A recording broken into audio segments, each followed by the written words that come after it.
मैं आंख में आंख डाल के बात करने का हौसला रखता हूं और पार्टी में सिर्फ तरले खाने वाले और जूते चाटने वाले लोग ही चलेंगे तो मुझे टिकट बिल्कुल नहीं मिलना चाहिए। अब चाहे हिंदू हो चाहे मुसलमान हो, मैं फिर कह रहा हूं मैं कोई मेवों के व्यक्तिगत खिलाफ नहीं हूं।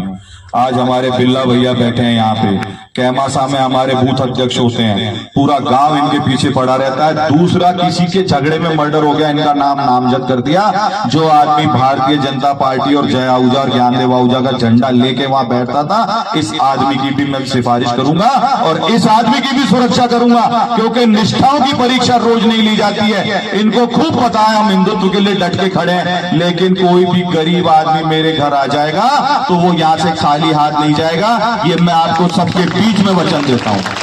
आप लोगों ने सबने खूब आजमाया, किसी भी गरीब आदमी को मैंने पीठ नहीं दिखाई। किसी भी गरीब के साथ अन्याय हुआ, चाहे उसका कोई भी जाति धर्म हो, उस गरीब की मैंने मदद करने की कोशिश की है। लेकिन मैं मेव समाज के लोगों को भी खुली खुली बात कह देता हूं, भैया दलितों को मत दबाओ, दबाओगे तो जूझ बजेंगे।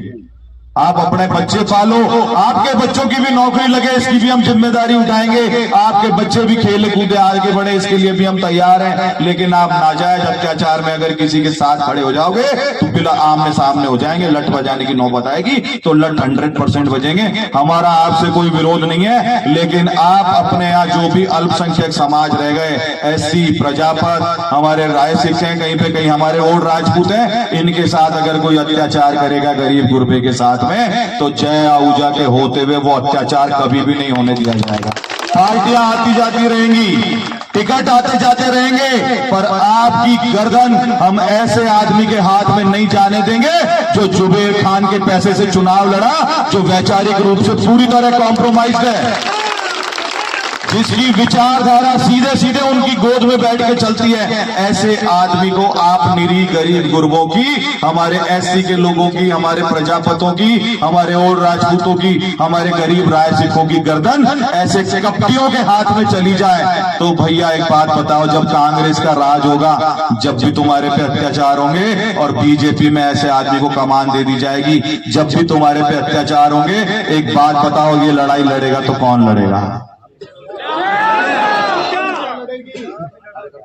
मैं ये ना कि सबसे बड़ी ताकत मेरी जिंदगी की, खड़ी हो जाओ एक बार, ये सबसे बड़ी ताकत है।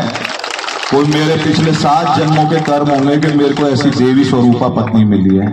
अच्छे में बुरे में जीवन के हर मोड़ पर 25 साल हो जाएंगे इस साल हमको 9 दिसंबर को, ये मेरे साथ खड़ी रही है। तो मेरे साथ तो साक्षात देवी माँ की ताकत चल रही है। हमारी बहनें बैठी हैं यहाँ पे, हमारी माताएं बैठी हैं।